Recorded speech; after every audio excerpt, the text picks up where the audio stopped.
पाकीज़गी, सफाई इंसान के लिए जरूरी है।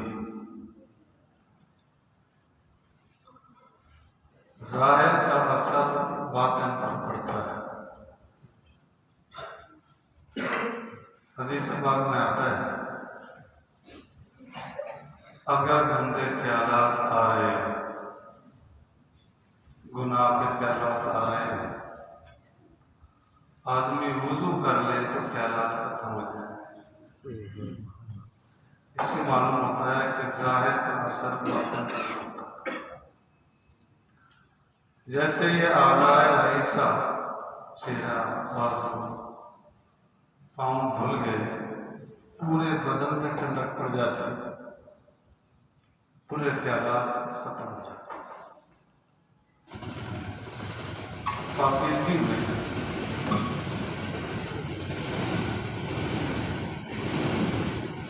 पाकीज़गी में एहतमाम करना चाहिए, खूब एहतमाम करना चाहिए। गुस्ल जब वाजिब हो जाए, शादीशुदा है, बीवी से मिले, गुस्ल वाजिब हो जाए। एहतलाम हो जाए, बालग आदमी है, एहतलाम हो जाए, गुस्ल वाजिब हो जाए। जब गुस्ल वाजिब हो जाए, मस्जिद में नहीं आ सकता। औरत है जो निफास में है, चुंगी होती है, इस हालत में मस्जिद नहीं आ सकता। कुरान पाक की तिलावत बतौर सवाब नहीं कर सकता। सवाब की नियत से, बरकत की नियत से तिलावत की जाए, जायज नहीं। जुबान से पढ़ना भी जाए, हाथ लगाना भी जायज है, तो बगैर वजू के भी हाथ नहीं लगा सकते। बगैर वजू के हाथ नहीं लगा सकते। और जब है जो निफास है या जुनबी आदमी है, फिर तो कुरान पाक की तिलावत नहीं कर सकते। कुरान पाक की तिलावत जुबान से नहीं कर सकते। बतौर वजीफा के हो जाए, किसी ने आके इतला दी, फला फौत हो गया, इसने पढ़ दिया इन्ना लिल्लाहि व इन्ना इलैहि राजिऊन, ये भी कुरान पाक है, ये जायज है। खाना खाने लगे हैं तो बिस्मिल्लाहिर्रहमानिर्रहीम पढ़ा, ये भी कुरान पाक है, पढ़ना जायज। और किसी को अच्छी हालत में देखा और कहा माशाअल्लाह माशाअल्लाह, माशाअल्लाह भी कुरान पाक है, ऐसे मौके पर ये जायज है। गुस्ल जब वाजिब हो जाए तो मसनून तरीके पर गुस्ल करना मुनासिब है। सुन्नत जिंदा होगी तो अजर मिलेगा, बरकत होगी। मसनून गुस्ल ये है कि पहले तो हाथ धो ले, अच्छी तरह हाथ धो ले, फिर उसके बाद इस्तिंजा कर। इतलाम हुआ था अगर बदन पर नापाकी लगी है तो उसको धो ले, फिर उसके बाद ये वुजू करे जैसे नमाज का वुजू किया गया, पूरे सुन्नत तरीके पर किया गया। और फिर जब बदन पर पानी बहाए तो 3 बार बहाए।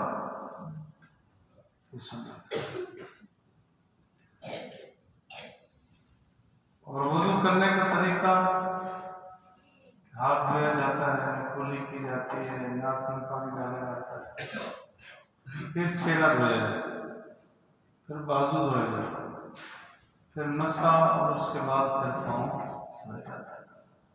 सबका मसा गुस्ल जिस पर वाजिब है उसमें 3 फर्ज हैं। ये पहले भी मैंने इस मसले की वजाहत की है, लेकिन कल एक शायद पूछ रहे थे कि थोड़ा सा समझ नहीं आया। तो गुस्ल में 3 चीजें फर्ज हैं, याद रखें। मुंह में पानी देना जिसको कुल्ली कहते हैं, बस। नाक में पानी देना फर्ज। तीसरा फर्ज है कि पूरे बदन पर इस तरह पानी बहाए एक बाल की जगह भी खुश्क न रहे। वो खुद समझ ले, कान में भी उंगली मारे, नाक में भी उंगली घुमा ले, जहां जहां इम्कान है कि पानी शायद न पहुंच सके वहां अच्छी तरह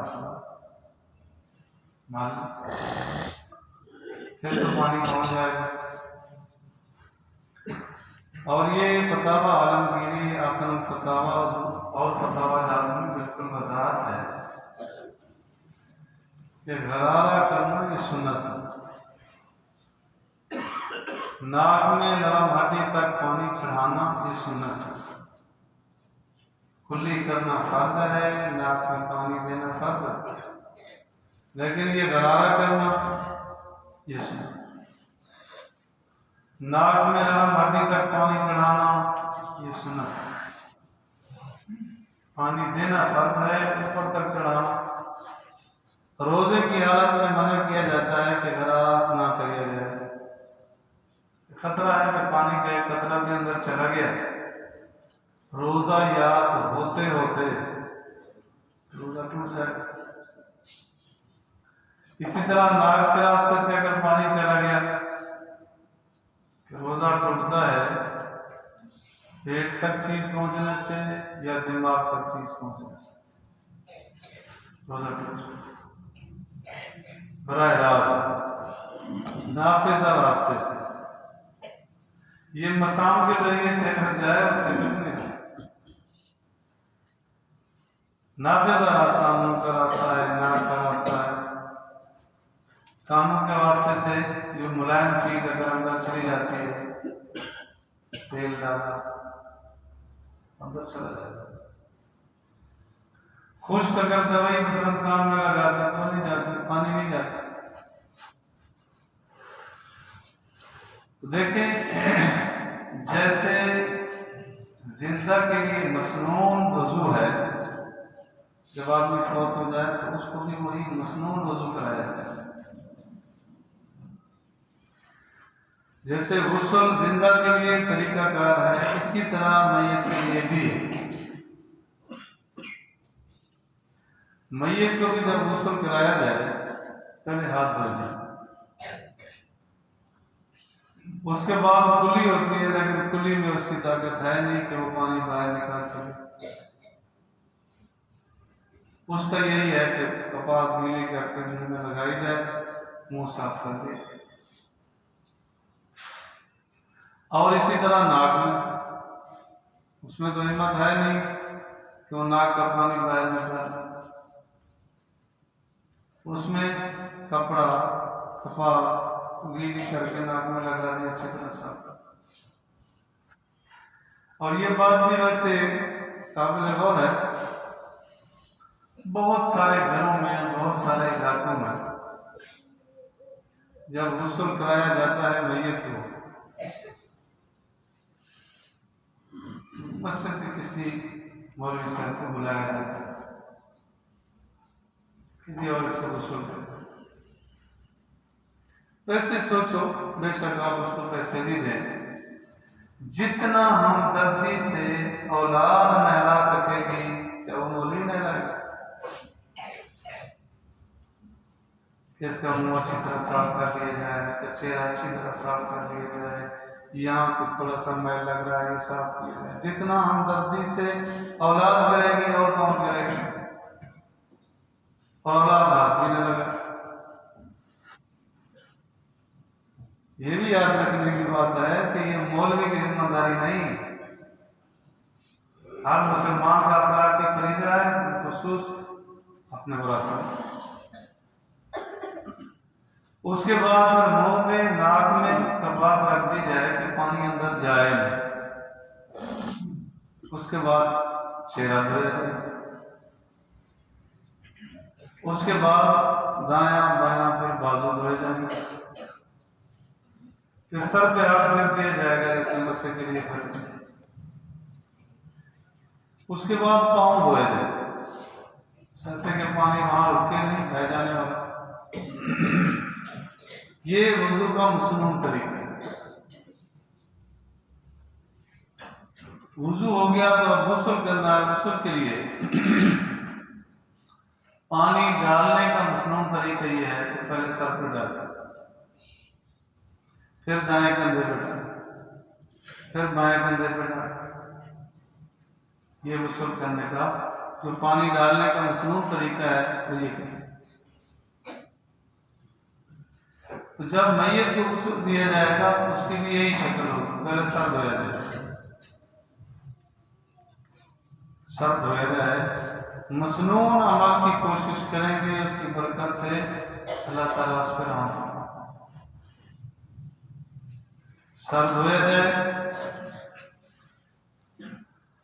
और कुछ इलाकों में, कुछ जगहों में इस पर बड़ा जोर दिया जाता है कि जी बेरी के पत्ते लाजमी उबाले जाए। आप अलैहिस्सलाम ने ऐसा किया, करवाया, लेकिन इल्लत और वजह क्या थी कि बेरी के पत्ते उबाले जाएं, अब वो पानी डाला जाए तो मैल उतारने में तासीर रखता है, मैल सफाई हो जाती है अच्छी। तो जब उसकी जगह फुकहा कहते हैं साबुन आ गया, उसके लिए एक घंटा का इंतजार करना कि बेरी के पत्ते लाए जाए, पानी गर्म हो, फिर उसके बाद हम उस पर डालेंगे। डालने तो कोई हर्ज नहीं, लेकिन इसको इतना एहतमाम से रखना कि जी जब तक बेरी के पत्ते नहीं आते गुस्ल मौकूफ है। ये जरा ताकि ऐसा ना। और इसी तरह साबुन लगाना ये गुस्ल का जुज नहीं है, इसके बगैर गुस्ल होता ही नहीं। अगर कोई ऐसी जगह है जहां साबुन नहीं ला सके तो सिर्फ साबुन के लिए इंतजार करना कि साबुन लाओ, वहां शहर से ले आओ, देहात में किसी जगह वो देहात से गए जी शहर में, शहर से साबुन लाएंगे फिर गुस्ल शुरू करेंगे, ये भी जाती है। साबुन की शर्त नहीं, वो इसलिए लगाया जाता है कि सफाई ठीक हो जाए, मैल कुचैल उतर जाए, ठीक। अगर आ गया तो ठीक है, लगा दिया जाए, नहीं तो साफ पानी से गुस्ल करना मसनून है। अपनी तरफ से जब जाती है और शिद्दत करेंगे तो शिद्दत होती रहेगी, परेशान होंगे। तो पहले सर धोए, साबुन है लगाए, फिर उसके बाद अब बाएं पहलू पर लिटाया जाए और दाएं कंधा धोया जाए, दाएं साइड में। इसका इत्मीनान कभी नहीं होता, बायां पहले धो लेते हैं, दायां बाद में। सुन्नत अमल का लिहाज सही, उसको बाएं कंधे पे लिटाया जाए और दाईं पहलू दाईं साइड धो दी जाए। और पर्दे का इत्मीनान भी। कभी ऐसा भी होता है निकाला होते हैं, उसको निकाल देते। क्या ख्याल है अगर उसके अंदर जो होती है ऐसा किया जाता है, वो बर्दाश्त करता है? वो कहाँ बर्दाश्त करता? मेरे साथ ही जाते हैं। जैसे जिंदा के लिए हुक्म है इसी तरह मुर्दा के लिए है, ला अल्लाह नाज़िर मंजूर अकीला हो। नगे देखने वाला दिखाने वाला दोनों लानती। इस वजह से कहा जाता है कि कपड़ा डाला जाए नगेज न खुले। मर्द का नगेज नाभ से लेके घुटने तक, बाकी अगर बदन खुल भी गया उसका मसला नहीं। नाक से घुटने तक का हिस्सा ना खोलना, उस वक्त में गफलत की जाती है, नहीं होनी चाहिए। दाईं तरफ उसकी धो दी जाए, फिर उसके बाद दाईं तरफ लिटाया जाए, बाएं तरफ साबुन लगाया जाए, बेरी के पत्ते उबाल रखे हैं वो पानी भी डाला जाए, मैं अच्छी तरह नहा लिया जाए। और उसके बाद टेक लगा के पेट को दबाया जाए। अगर कुछ शराश निकल आती है तो फिर गुस्ल दोहराने की जरूरत नहीं, उसी को साफ किया। अब ये गुस्ल हो गया। गुस्ल हो जाने के बाद अब उसकी सफाई कर ली जाए, पानी छोड़ लिया जाए। आप अलैहिस्सलाम तौलिया कभी इस्तेमाल कर लेते थे, कभी नहीं करते थे। हदीस में है कि एक बार पेश किया गया, आपने फरमाया नहीं करता। ये गुस्ल के पानी और कतरात भी वजन होंगे। एक मौके पे दे दिया गया तो आप अलैहिस्सलाम ने इस्तेमाल कर लिया। अब उलमा मशवरा दे देते हैं, मसला नहीं है, मशवरा दे देते हैं कि अगर नहीं इस्तेमाल करना तो चलो गर्मियों में ना कर, सर्दी में बेहतर है कर लो। बदनी फायदा भी है, बदन को फायदा होगा, राहत होगा, दोनों सुन्नत अमल पे अमल हो जाएगा। अब हो जाने के बाद फिर अब उसके लिए कफन चाहिए। मर्द के लिए 3 कपड़े होते हैं, 2 तो बराबर की चादरें होती, एक चादर बिछाई जाए, दूसरी चादर उसके बराबर बिछा ली जाए, तीसरा इसे कमीज कहा जाता है। ये मसला अपनी जगह याद रखने के काबिल है कि मैयत को सिला हुआ कपड़ा नहीं पहनाना, आपने मना किया। जैसे कमीज सिला हुआ होता है, इस तरह सिला हुआ कपड़ा, शलवार।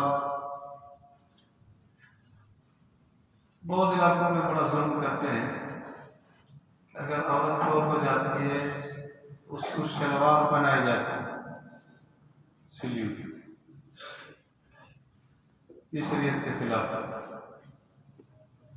एक इलाके में तो जाने का इत्तेफाक हुआ, उन्होंने कहा यहाँ एक बच्ची फौत हो गई थी, शादी होने वाली थी, उसको तो सुर्ख कपड़े पहनाए गए। क्यों? बुढ़िया कहने लगी कि इसकी तो शादी होने वाली थी, आपको साथ हालत में इसको रवाना करना चाहिए, पहले इस बुढ़िया को रवाना होना चाहिए था। अपनी तरफ से शरीयत में जो मसले को सहने लगी है ना, देखो मेरे समय हम सारे ही गुनहगार हैं, अल्लाह से माफी मांगनी चाहिए, लेकिन जितना कोशिश हो शरीयत के मुताबिक कर सकते हैं वो तो करनी चाहिए। हुजूर अलैहिस्सलातु वस्सलाम अज़वाज मुतहहरात और बनाते नबी, हुजूर अलैहिस्सलातु वस्सलाम की बेटियों से बढ़कर कायनात में कौन आया, उनको जो कफन दिया गया वो होना चाहिए।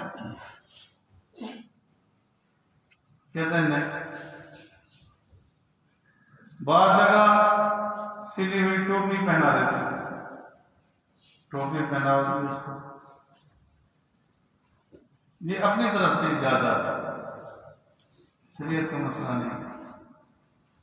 अपनी तरफ से करेंगे अल्लाह वाला धक्के खाएंगे, परेशानी होगी कि अब शरीयत के खिलाफ करें। इस हदीस से पाक को सामने रखा जाए, हदीस से पाक में आता है कि जब आदमी फौत होने लगे, फौत हो गया, और वो जिंदगी में इसकी तरगीब भी देता था कि मैयत पे रोया जाए और जुमले कहे जाए, बड़ा दलेर था, बड़ा बहादुर था, बड़ा जुर्रतमंद था, बड़ा ऐसा था ऐसा था। आप अगर ये जुमले कहेंगे तो उसका अपना मिजाज भी यही था।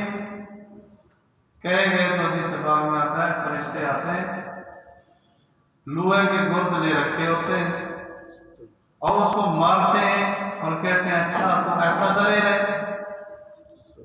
अच्छा तो ऐसा बहादुर है, जैसे वो कह रहे थे। इन्होंने क्या किया उसके साथ? खैरखाई की है, उसकी पिटाई करवाई, उसको जो मार गिराई, इन्होंने क्या कमाया? बात बात तो बदबख्त बेवकूफ औरतें कह रही होती ये मरने के काबिल नहीं था। जाने वाले के मुताबिक कह रही होती है ये मरने के काबिल नहीं था। जबकि हमारा ईमान है कायनात में सबसे ज्यादा अजीम जात जनाब रसूलुल्लाह सल्लल्लाहु अलैहि वसल्लम तशरीफ लाए, वो दुनिया से चले गए, वो अल्लाह के यहाँ मरने के काबिल नहीं थे, ये बाकी रह गए। ऐसे गलत जुमले जब घरों में बोलने लगे तो मर्दों की जिम्मेदारी है कि कंट्रोल करें, इस तरह के गलत जुमले ना बोलने। तो कफन में यही 3 कपड़े हैं सलमान कि वो फेर के घर डाल दिया जाएगा सीने में। और आपने देखा होगा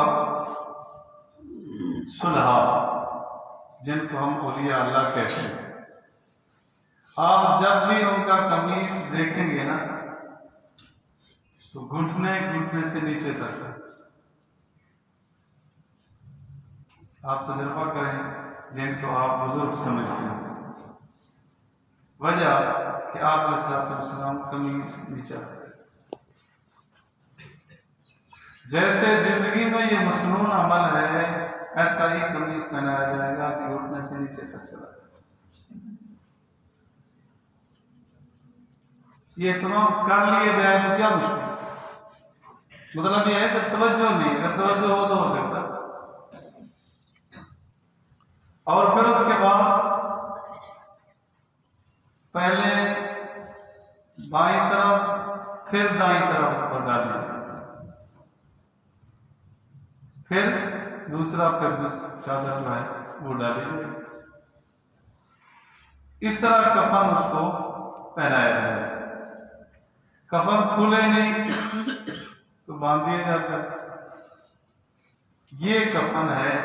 आप जो 150 चादरें और डाली जाती हैं वो सब का कफन,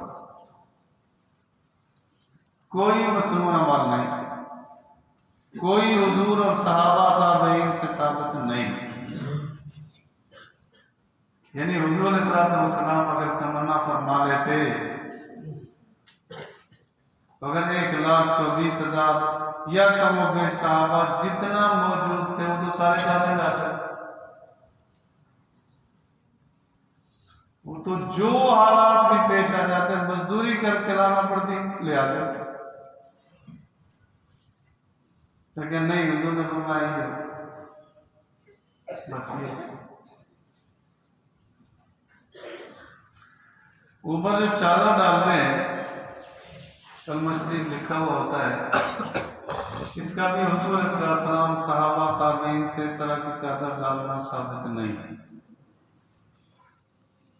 अगर इस गर्ज से कोई डाल दे कि चादर डली हुई तो देखेगा तो कलमा पढ़ लेगा, तो क्या आपके तजर्बात में है कि उस चादर को देख के कोई कलमा पढ़ रहा? चादर डाली गई, आने वाले ने देखा कलमा लिखा हुआ है तो पढ़ने लगा ला इलाहा इल्लल्लाह, या आयतल कुर्सी लिखी होती है और पढ़ने लगा ला इलाहा इल्लल्लाह।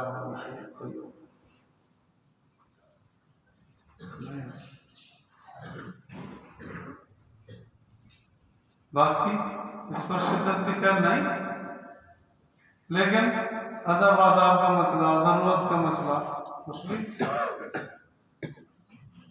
अपनी तरफ से जो इजाजत हम करते जाएंगे ऐसा ना। जायद चादरें इनका मसला भी बड़ा अजीब है। जितना जायद चादरें डालने वाले डालते हैं वो बतौर कर्ज डालते हैं। दुकानदार हजरात से आप पूछ रहे होंगे जी, कहते होंगे तो जी फला आदमी फौत हो गया है, उसने हमारे फला पे चादर डाली थी, एक चादर तो दो, मतलब कर्जा देना है हमने। अगर वो डाले और उनके वरसा पे इस पे ना डाले तो कह रहे होते हैं वो फला को देखो कितना नालायक निकला है, हमने उसके फला मैयत पे चादर डाली थी, वो नहीं आया, नहीं चादर डाला, आया है तो खाली आम फिरता। और ये कर्ज दिया किसको? मैयत। चादर ले आए और आके मरने वाले के बेटे को नहीं कहते कि ये जनाब को हदिया है, आप जैसे चाहें कबूल कर लें। वो मैयत पे डालने के लिए आते हैं, मिल्क में देने के लिए नहीं आते कि वरसा के मिल्क में दे दें कि आप माले के जिधर कर दें। वो मैयत पे डालने के लिए आते हैं तो डालने वाले की मिल्कियत रह जाती है और वरसा तकसीम कर रहे होते हैं। मिल्क इसका है, तकसीम वो कर रहे। वहां से चादर उठाई चावलों पर डाल दी, वहां से चादर उठाई किसी इधर कर दी, इधर कर दी। मालिक है नहीं, मालिक कोई डालने वाला है, इनके मिल्कियत में दी नहीं। अब ये कर और कहा जा सकता है मर्द, कितना गंदी बीमारी है कि मैयत पर भी कर्जा टाल दिया। मैयत नहीं, इस पर डाल रहे होते हैं जायद कपड़े, जायद कोई 3 कपड़े मर्द के लिए, 5 औरत के लिए होते हैं, ये कपड़े। हत्ता के अगर 3 ना हो 2 भी काफी। सिद्दीक़ अकबर रज़ियल्लाहु ताला ने वसीयत फरमाई थी कि मुझे इन 2 चादरों में कफन कि पुरानी चादर ले आया। उलमा से पूछा जाए, जिस चीज का पता है तो ठीक है, ये कोई दलील नहीं भाई हो कि जी 20 साल से तो हम करते आ रहे हैं। अगर खिलाफ शरअ कर रहे हैं तो 20 साल करने वाले किस दर्जे में गए? और अगर शरीयत के मुताबिक बता दिया जाता है क्या अपना लिया जाए। अल्लाह मुझे और आपको काम दीन पर चलने की। औरत के सर पर जो सुर्ख कपड़ा बांध, ये गलत है जी। बस कफन के वही 5 कपड़े होते हैं, लेकिन दुपट्टा है लेकिन सुर्ख का नहीं। हर ऐसा काम मैयत के साथ जायज है, नहीं किया जाएगा जो जीनत से ताल्लुक, सुरमा लगाना, बाल काटना या कंघा करना, तेल लगाना, ऐसी कोई चीज नहीं। हर वो चीज जो जीनत से ताल्लुक रखती है, मैयत को अब जीनत की जरूरत नहीं, उसको इशारा सवाब।